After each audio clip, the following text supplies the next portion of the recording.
Okay.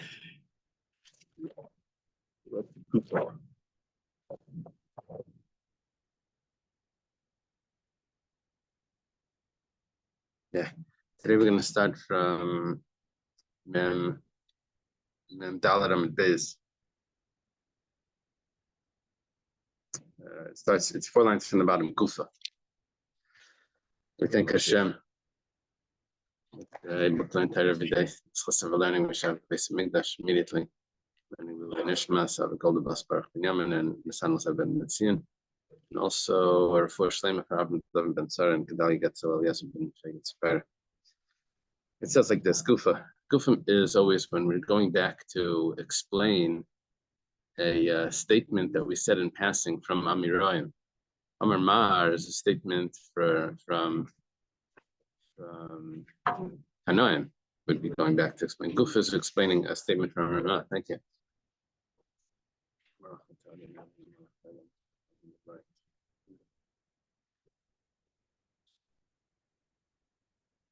We said Amar Ravin Bar Shmuel Mishmeid Shmuel.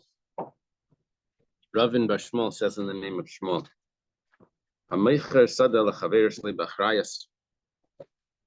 Someone sells a field to his friend and he doesn't guarantee it. So then, if someone else comes in and says, "What are you doing in this field? This is not yours. This is mine." He says, "No, I bought it from so and so. So that Reuven can't show up and testify on behalf of the purchaser, because what really Reuven is doing when he testifies on behalf of the purchaser is he's making making it available for Reuven's own Balchoiv creditor to come and extract it from the purchaser, and he wants that. The reason why he's testifying, he can't say that he's not biased because it's not his now anyway. No, he is biased, even though it's not his, but he's making it available for the creditor to come and confiscate it. The Gemara asks, "Hey Chidami, what is the case? Are we talking about that Reuven has other properties? We're on top of 45a. We're talking about that Reuven has other properties. Then Allah that. Then the creditor is not going to go to the purchaser and extract the property from the purchaser because there was a debt that Reuven had. Because if Reuven has his own property, you have to go to Reuven first. You can't just go to people that purchase the property. You have to collect from the person that borrowed the money. If he doesn't have money, then you can go to people that purchased properties that had liens on them, right? But you can't go do that originally. So if he has other property, then fine. But if he doesn't have other property, it's my nafkalamina. So what's the problem? We were thinking that the problem is that he wants to be able to pay up his debts and also pay up the purchaser.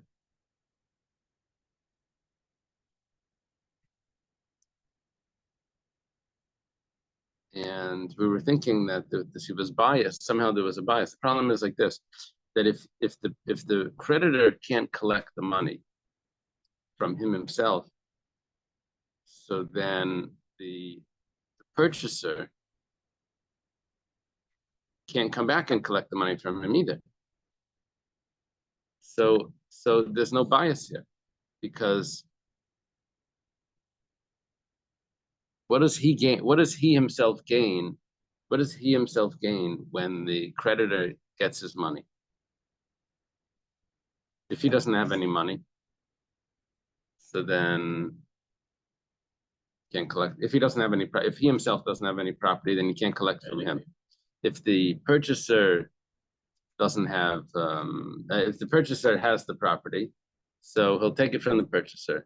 What's the purchaser going to do? Go back to the seller, and the seller doesn't have anything. So what does he gain? What does he gain? It's sort of like, you say, if you want to sue me, stand in line. It's like, if you don't have the money, so you don't have the money. What does he gain by someone else getting paid if he doesn't have the money to pay that up either? Anyway, so the Gemara answers, well, an obvious answer. Obviously, he doesn't have other property. Damar, but the reason why this is a benefit to him is of course he wants his debts paid up. Once his debt's paid up, and that's the benefit that he has by testifying on behalf of the purchaser, because now the creditor will come in and pay up his debts and collect the money from the purchaser. Now, there's an obvious question. Obvious question the Gemara asks is, if that's the case, so what happens over here? Regarding this creditor, he gets his debts paid up. Regarding the purchaser, he doesn't get his debts paid up because he doesn't have any property. So what does he gain? He only cares about his credit cards. He doesn't care about the sale that he made that was not that wasn't really valid.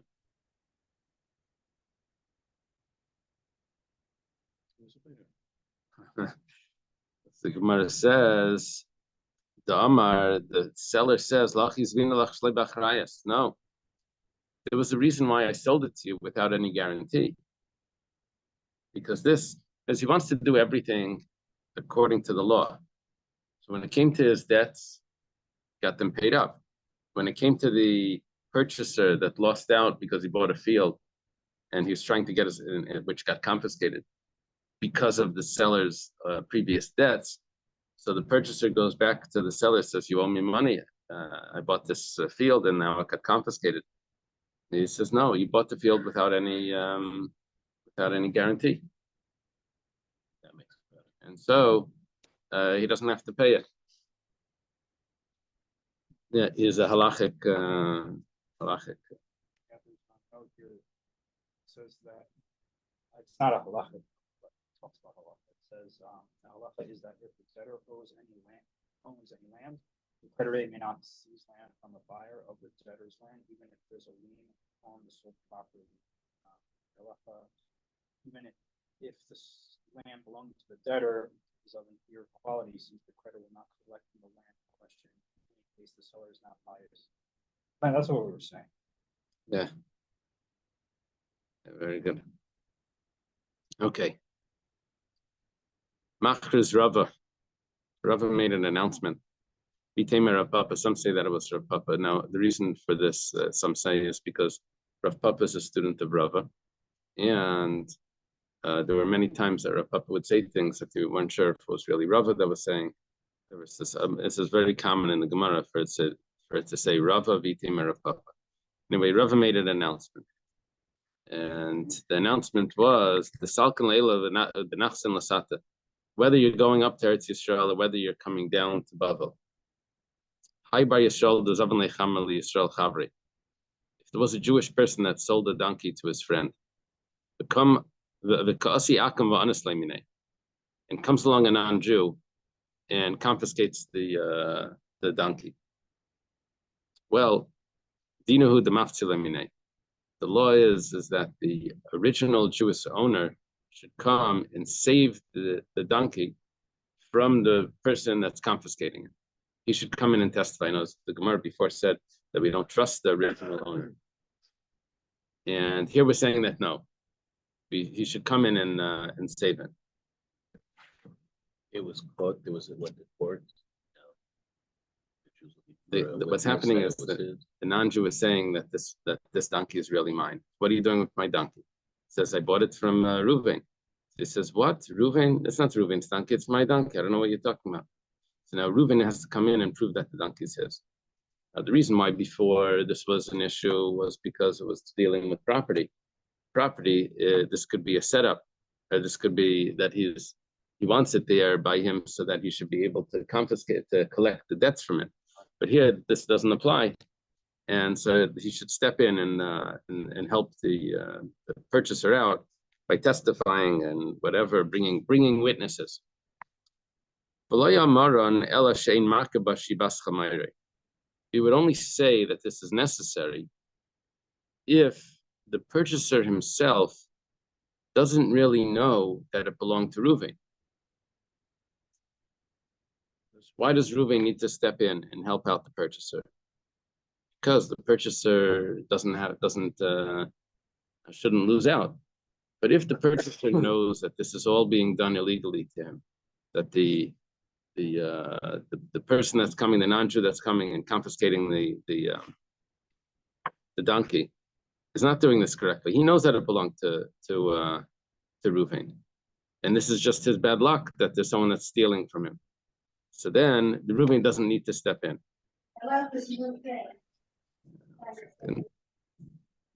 Same if someone found something like an object, could be a donkey.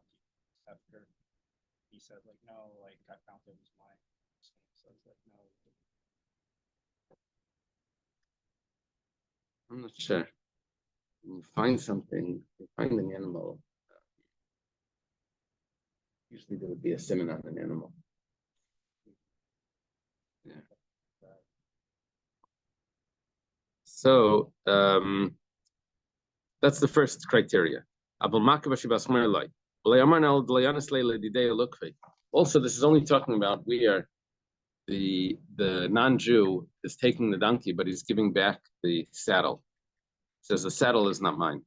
But if he's taking the saddle also, then we see that what he's doing is not really a legal thing. If he's taking both, we see he's just really just a robber. If he's a robber, Reuven doesn't need to step in to protect the purchaser from a robber. That's the purchaser's own bad luck. We're talking about over here where it's not because of his bad luck, it's because of something that Reuven did wrong, and that's when Reuven needs to step in and help him out. So that would only be if it's what is being done to the purchaser is what it looks like it's being done legally. Ameimer says differently. He says, I feel like a kolhani like. Ameimer says, even if you're missing all of these criteria, which means even if Reuven doesn't know, is that what it means? Even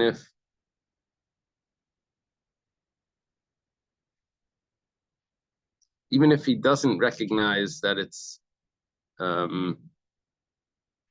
I'm sorry, the Gemara says it in the opposite way. The Gemara, what it really means to say is, even if you do have all of these, even if you do have the criteria, he still doesn't need to step in. Afilu leka karan, because we're dealing with, it's only if he doesn't, it's like this double negative. Even if you don't have these criteria, which means you do have the criteria, which means like, according to Rava, Reuven should step in. That case, Ameimar says that Reuven doesn't need to step in. My timer made the yad the stamab anasu. Everyone knows that the non-Jew is doing this is just a how do they translate an anas? Is extortionist. He's just pulling things away from people. Says that their mouths speak falsehood, and the right hand is falsehood. The mouth speaks lies, and the right hand is falsehood. There was a word here, the maftzile, that Rashi translates. Rashi, the Rashbam. Yeah, what does hapaitza mean? It says that it means to salvage, to save. Saves his servant David from the evil sword. So that means like maftzile, the owner should come in and save. Is that how it's translated there? To save?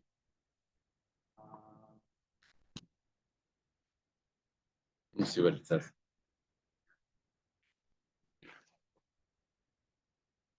Yeah, rescue. Yeah, the Rashbam, some of the early commentators explain the word mafti means to rescue. The Ramah notes that there is no actual monetary obligation placed on the seller, since a Gentile sees the property, was not awarded it by a court. There's an ethical obligation to do his best to resolve the matter.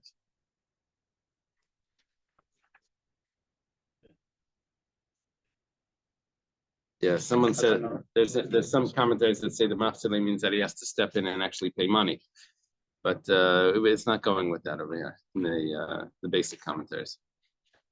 Okay. Next Gemara is going back on the Mishnah. It says we said that a craftsman that's holding onto an item, it's not just because he's holding onto it does not mean that it's his,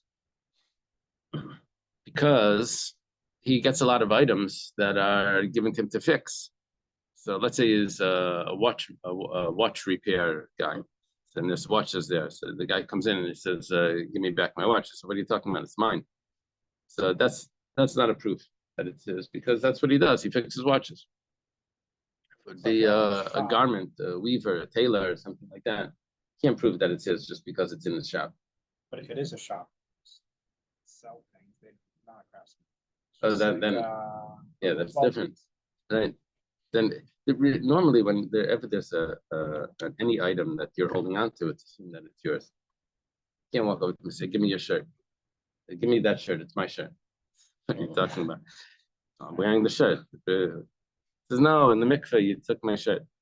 So I don't know what you're talking about. This is my shirt. I'm wearing it. If I have it, it's mine.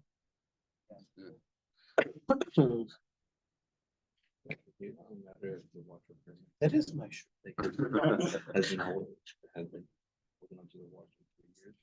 Oh, now, we don't need, when it comes to these items, you don't need 3 years. You need immediately. It's just the fact that he's holding it. It's an immediate chazaka. Normally, that it's now. If it's a craftsman, then you don't have any chazaka. Even if it would be 3 years, there's no chazaka. As a regular person, you don't even need 3 years. Say, "Hey, give me that shirt." So, no, it's mine. So prove it. You don't have it for 3 years. It doesn't work like that. It works immediate. So this is today.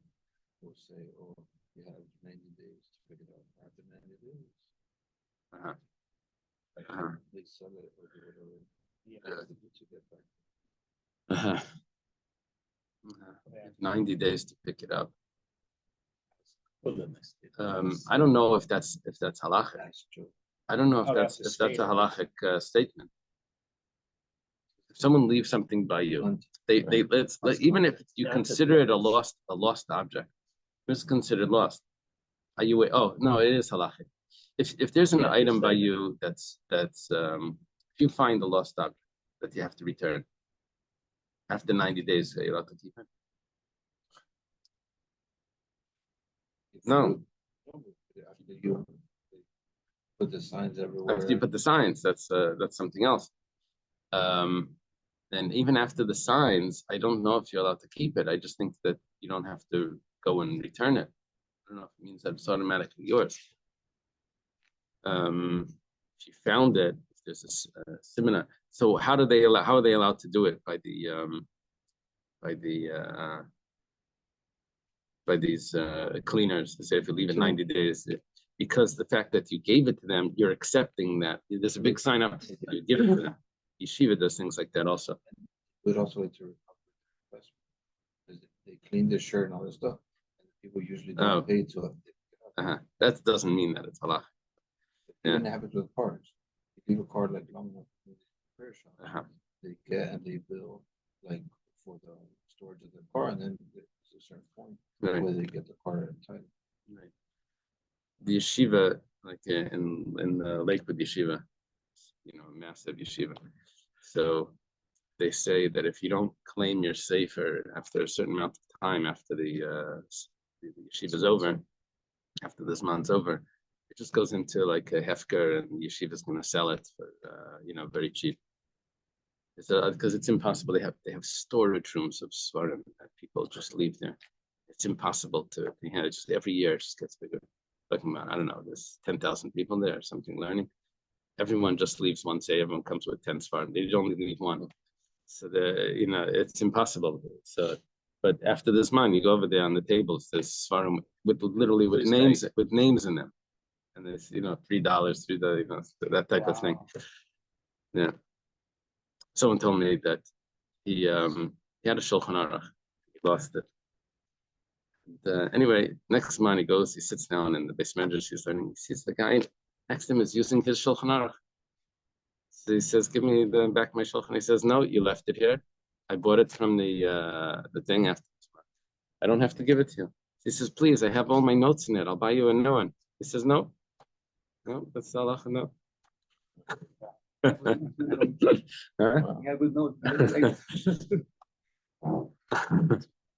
Doesn't sound like it doesn't sound like, the Gemara says that you're supposed to, if you know that it belongs to someone, you're supposed to go lifnim Mashur Sadin.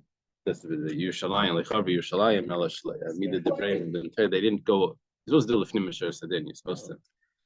Okay, so Uman doesn't have a chazaka. Amar Rabba leishono shmaslei be'edim avamasle shlei be'edim techshech leima leihad bar me'elam kamanam lekuchi biyadi mehman. We're going to have over here Machlekas Rabba and Abaya. Rabba's opinion is that the one critical factor of why the Uman doesn't have a chazaka is because there were two people there when the owner of it gave it to the Uman. The owner is called the Balabayas, the house homeowner. When the homeowner gave it to the Uman, there were witnesses there. So now the Uman has no claim against the, can't say that it's mine, because we have witnesses that say that it was given to you in order to fix. Now the halacha according to Rabbah is that if two witnesses were there watching when it was given to you, then you need two witnesses when it's being returned. Now, if that's the case, you need two witnesses when it's being returned, then the Uman can't claim, what are you talking about? I gave it back to you. See, the Balabayas comes into the store and says, give me my watch. He says he could claim if there weren't two witnesses there when it was given to him, he could claim, I gave it back to you. What do you want from me? I gave it back to you. Now he doesn't say that I gave it back to you. Instead, he says, you sold it to me. So if that's the case, then he should have a migu that he could have said that I gave it back to you, so I'm trusted to say that you sold it to me. Let's say you walk in and you see it in his hands. You see he's holding it. So can't say that I gave it back to you, right? What can he say? What can he say? That it wasn't you that gave it to me. It was never yours. It was mine. It was someone else gave it. So someone else sold it to me. Even though you see him holding it, the guy says that's mine. You say no, it's not. It was someone else that came into the store and he gave it to me. It's mine. He's able to say that. That's only if there were no witnesses at the time when it was being given to the craftsman. But if there were witnesses there, and since the halacha is that you have to return it with witnesses, so you can't say echsarti. What about the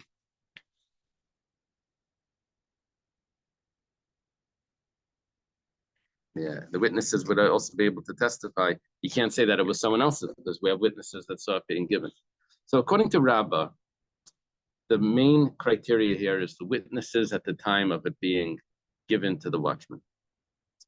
So the way the Gemara puts it is that if it was given without witnesses, because he's able to say, says, I don't know what you're talking about. You never gave me anything. So therefore, he's also trusted to say that I bought it. That's Rabbah's view of it. So again, the Mishnah says that an Uman doesn't have a chazaka. Rabbah limits the Mishnah. The Uman doesn't have a chazaka only if there's witnesses that watched the transfer of the item from the homeowner to the craftsman. But if there was no witnesses there, in most cases, which could be most cases, then the Uman does have a chazaka. He's holding it, it's his. If you're trying to take it away from him, then you're going to have to prove that. Okay. Does receipt serve as a witness? Yeah. Don't have to witnesses, but he gives a receipt. That's good. Now, there's no witnesses. His own handwriting acts like even on a promissory note. It says if you have in his handwriting, that's valid, right? The lender, the borrower wrote that I owe you money. That's supposed to be as good as as two witnesses. Or his handwriting could be the signature.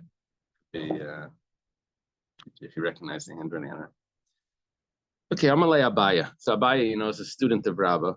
And he challenges Rabbah. The reason why he's challenging Rabbah is because he disagrees with Rabbah's premise. Abaya holds that even if something was given with witnesses watching it being given, it does not need to be returned with witnesses. It's a big chiddush. But if there were witnesses there at the time of the giving it, and the guy comes back, basically he's able to claim that I returned it to you anyway. even though I didn't have witnesses here when I returned it. So, Amalei Abaye Hachi, if that's the case, I feel a beidim nami. And even if there are witnesses there, you should be trusted, because Abaya argues on the premise of Rabbah that, you see, if the store is busy when it's being given, it doesn't need to be busy when it's being returned, according to Abaya. According to Rabbah, it does. You don't return it until there's two more people show up in the store. So Amalei Rabbah, but so Rabbah tells to Abaya, "Mi Savris, do you really think if someone gives a deposit to his friend with witnesses, he doesn't need to return it with witnesses? Don't think like that. You do have to return it with witnesses." Now, Abaya's logic is like this. Abaya's criteria is different than Rabbah. Abaya also limits the Mishnah, that when do we say that there's no chazaka to an uman, to a craftsman? According to Rabbah, that limitation was you only say that there's no chazaka for an uman. That's if it was deposited by him with witnesses. According to Abaya, we say there's no chazaka to an uman. That's only if you see him holding it, if you see it in his hands. But if you don't see him holding it, you can say, I don't know what you're talking about.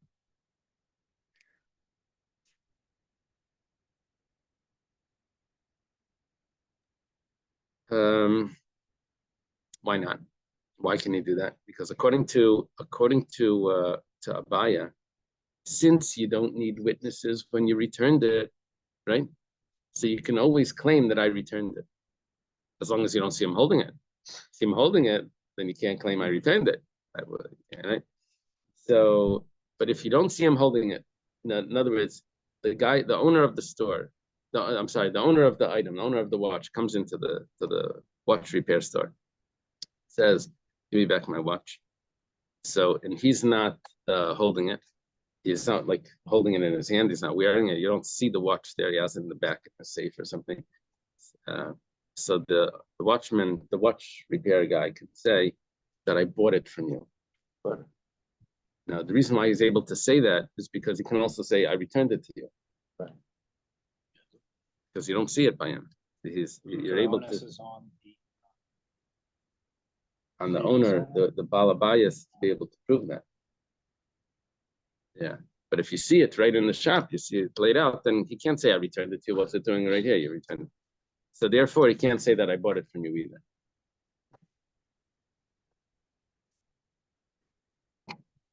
But you need a receipt. You save that receipt. Yeah. Yeah. Yeah. Nowadays, because they give reviews of everyone, you can only do this once. I'm gonna try to keep someone's watch. You only get one shot at that, and then you get a bad review, and you're finished. Okay. Meisvei Abaya. Abaya has a question. What's that little olive? Eisvei Abaya. Eisvei is different than Meisvei. Eisvei means that Abaya is asking it directly to Rabbah. And we get an answer back. Meisvei just means the yeshiva asked the question. Oh, so Meisvei Abaya, it's supposed to be, it says Meisvei, but it's supposed to be Eisvei according to the Bach. Eisvei Abaya. Abaya asked the question. Ra avdei biaduman. See, your slave is in someone else's hands, in the hands of a craftsman. Now, why did you have to say specifically a craftsman? The explanation is that the slave is at the craftsman because he's learning a trade. He's an apprentice. And v'talisi biad kaivis, and you see your talis by the laundromat. Amrlai, you tell to the owner of the laundromat, or you tell to the human, what is this doing by you? Why do you have it? And he responds, it's supposed to be an Amalei there. You sold it to me, you gave it to me as a gift. One of those options. It's not considered anything. Wow. Now, the next words of this Mishnah are very difficult. says, "B'fanei amarta lai b'litnei lai b'matana dvarim kayamim." If he says in front of me, you told him to sell it to me or give it to him as a gift, we trust him. What is going on up there? What do you mean? In front of me, you told him. Who's the him? And in front, who's the me? Who's the?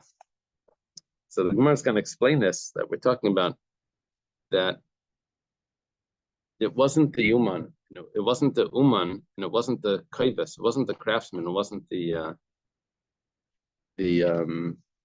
launderer that had it. We're talking about that it was in the hands of a third party, someone else, and the original owner comes and he says, "What are you doing with this?" And the guy says that I was there.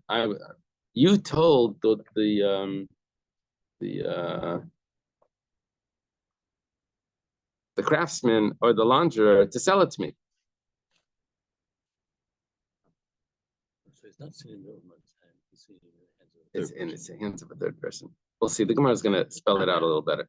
So Maishna Reisha, Maishna Sefer. The Gemara asks first, what's the difference between the Reisha of the Mishnah, where he's not able to say that you sold it to me, the craftsman, and what's the difference with in the Sefer, where the third party is able to say that he sold it to me, or that you told him to sell it to me.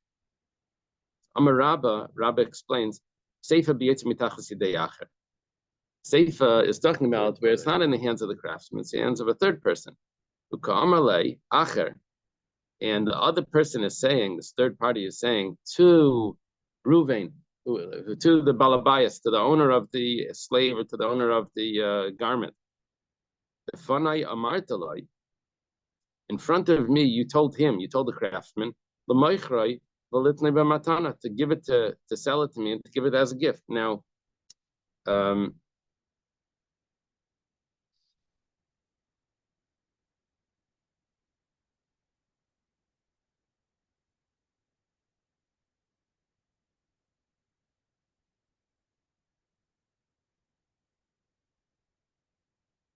yeah, so who owned it? It looks like here that the original owner sold it to the craftsman, and the original owner comes back and says, sell it to him. Now, how does the original owner have any say on that? But maybe it was just advising him. Sell it. It was just advising. So this guy is coming in and saying, what do you mean? It was clear that you sold it to the craftsman because you told him to sell it to me.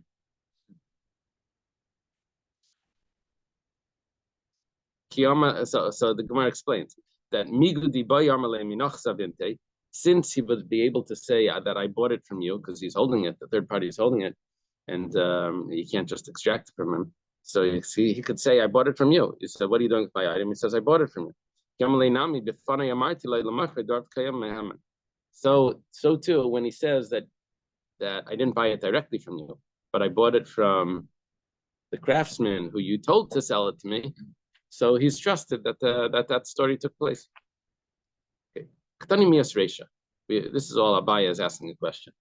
Abaya says, what did we learn in the first part of this Mishnah, that if you see it by the hands of the craftsman says, you sold it to me, we don't trust him. Ra says that you saw it in his hands. Now for Abaya, seeing it in his hands is the main criteria, which tells me that he's not believed. Because if you don't see it in his hands, according to Abaya, you could have said that I returned it to you. That he had a migu. But according to Abaya, the main criteria that makes him not trusted is because you see he's holding it. It says that why is he not believed? Ra, because you see him holding it. Now, if you have witnesses that it was given to him, so lamali ra, why did we need to see him holding it, even if it's in the back of his shop and you don't see it? You just have to bring the witnesses. According to Rabbah, anything that was given with witnesses needs to be returned with witnesses. So bring the witnesses that saw it being given, and you don't have witnesses that it was returned, so he'll it's good enough. You don't have to see him holding it. Why does this Brisa say clearly that he was holding it? Elalav the lakedima must be because you don't have witnesses that it was given, that it was transferred from the owner to the craftsman. You have no witnesses for that. And the only thing, that criteria here is that because he's holding it, So he can't be trusted to say that he returned you, that he bought it from you, because he can't say that he returned it. So according to Abaya, if you see him holding it, then if you see it in his hands, there's no chazaka. According to Rabbah, if the witnesses were that it was transferred, then there's no chazaka. So now we have a proof that even when there's no witnesses, but the fact that you see him holding it, there's no chazaka. So Abaya has a kasha on Rabbah. Gemara says, like, it's not a kasha. Really, over here we're talking about that there are witnesses. And it's only because he's someone. You need both. You need witnesses and that he's holding it. So Abaya responds to Rabbah, what are you talking about? If once his witnesses, then you don't have to see him holding it, because he has to return it with witnesses. Even if he's not holding it, the fact that he doesn't have witnesses that it got returned means that he has no migu. He can't say that I returned it, even if he's not holding it. Amrilei Haji B. Rabbah says I retract from that. So Rabbah now agrees to Abaya about one thing. At least he says that you don't need to return it with witnesses. Now, however, Rabbah's opinion is now shifted, because according to Rabbah, it needs to be given with witnesses, and you need to see him holding it in order for the Ummah not to have a migo. According to Abaya, it's only seeing him holding it. So now what turned out that, like, Abaya now became stricter. Originally, Rabbah was stricter. If you have witnesses, you're not trusted to say that you returned it. Now Rabbah says, no, even if there were witnesses, you are trusted to say that you returned it. But not if you're holding it.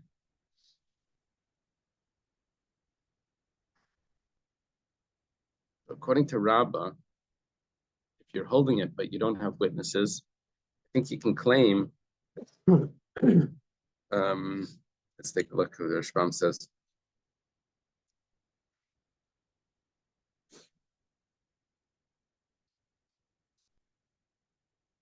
Let's say there were no witnesses, but we see him holding it.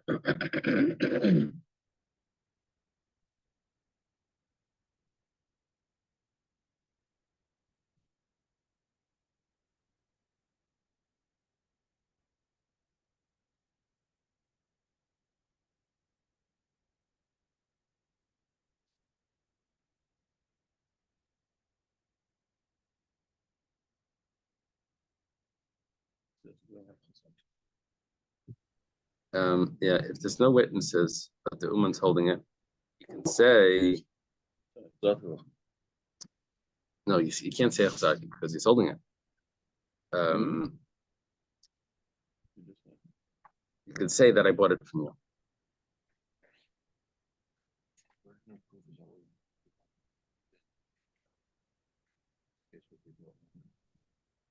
Yeah.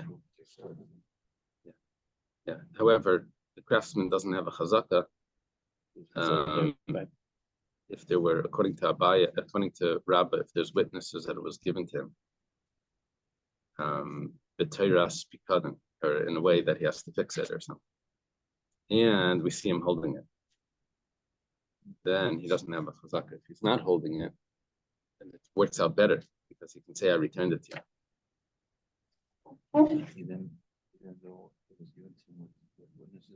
Yeah, that's where Rabbah just shifted his opinion. Abaya always held that you don't need witnesses to return it. Yeah. Okay. Masiv Rava L'Siyue L'Rabba.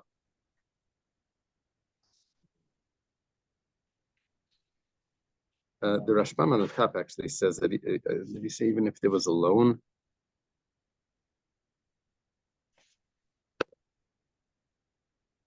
Reb Naftali, Amalves Chaver Beidim, Tzarech Lepara Beidim, or Ein Tzarech Lepara Beidim. Was that a machlekes?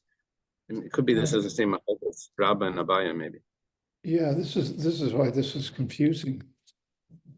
If you lend money with witnesses, I thought we paskin that you have to pay it back with witnesses. We do, and it's a logical thing to say, because if you bring in witnesses when you bring your watch in, It's a way of saying, I don't trust you. Okay? Right. You want to make sure he's not going to say he has a kazak, and you're going to want to make sure he's not going to steal it. Or maybe you just know he's an old man and he's forgetful. Right. So it's illogical to say he doesn't have to return it the same way. Right. Right. Apparently, though, the Gemara is going to conclude here with Abaya being the one, with Abaya being in the right. That and actually Rabbah agreed already, so that you don't have to return an item with witnesses.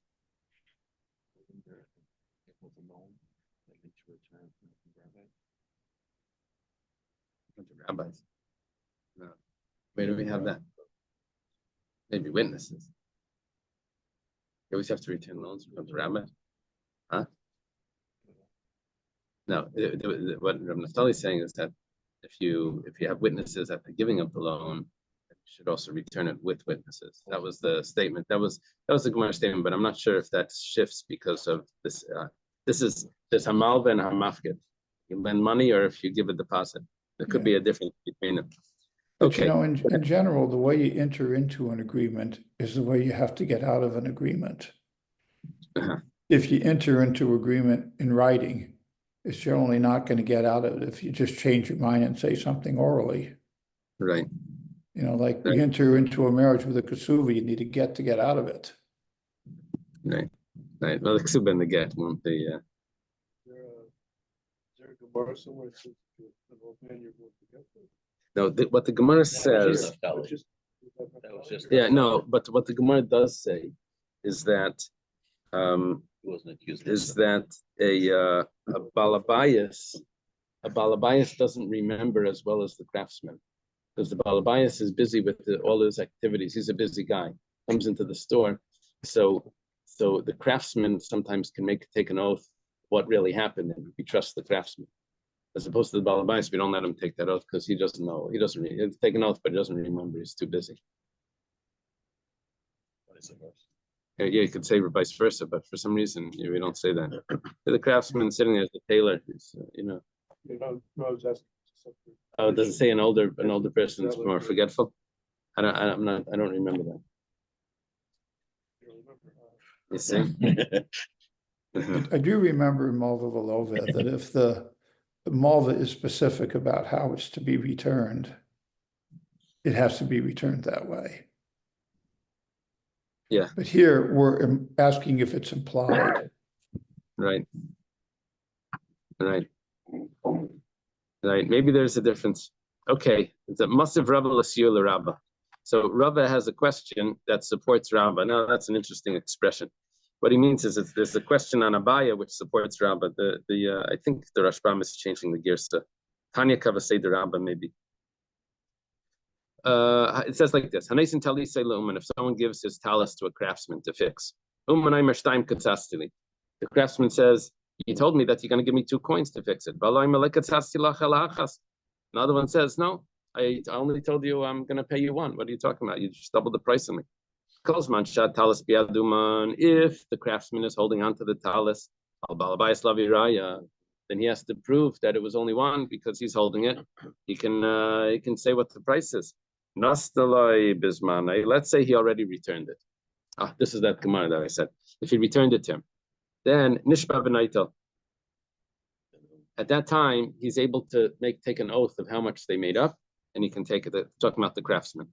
The craftsman can take the oath. Avers Mane. But if it's not at the time of returning it, that means he's already returned it already, and then he's coming back and said, "Why are you only paying me 1? You really owe pay me 2." Then the craftsman that's trying to extract it from the balabayas that gave it to him to fix, and now he's doubling the price on him. He has to prove that was the original agreement. Gemara says, if there are witnesses there at the time of giving it to him, let us see. What do the witnesses say? Witnesses should remember. Was it 1 or 2? What did he make up? It must be that there were no witnesses at the time of giving. Ukatani, and we say, Uman Mehaman, that the craftsman is believed. Why is the craftsman believed? It says, Migudi Bayam Lakuchi Biyadi Mehamanami, I agree. Because he could have said, I bought it, He's also trusted to say that this is the price that we made up. Now, why is he trusted to say that he bought it? Because there were no witnesses at the time of giving. And even though you see it in his hands, but according to Rabbah, you need two things. You need witnesses at the time of giving and seeing it in his hands. According to Abaya, he can't say Lakucha biyadi just by seeing it in his hands. You see it in his hands, he's not trusted to say Lakucha because he's an Uman. Abaya became stricter now than Rabbah. But here we're seeing that even if there's no witnesses, he's able to say that I bought it. Proof to Rabbah. Gemara says, you're right, there's no witnesses there. But we don't see it in his hands. We don't see it in his hands. And even Abaya would agree that he can claim that he bought it because he can also claim that he returned it. And all those claims are possible. Rav Nachman has a question. It says like this, that a craftsman doesn't have a chazaka. Just because you see something in his hands doesn't mean that it's his. It's only the craftsman. But someone else, yesh the chazaka. Then if you see it in his hands, he does have a chazaka that it says, if there are witnesses that saw it being given, then why does someone else have a chazaka if there's witnesses? It must be that you don't have witnesses that it was being given. In other words, we need to have a controlled experiment here. Controlled. It has to be, everything has to be equal, except the difference needs to be craftsman versus regular person.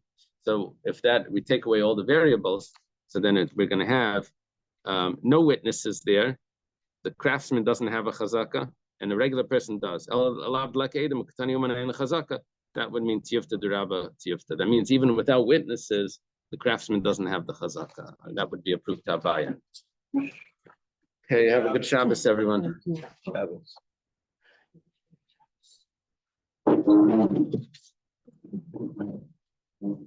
Is there a class last night? No.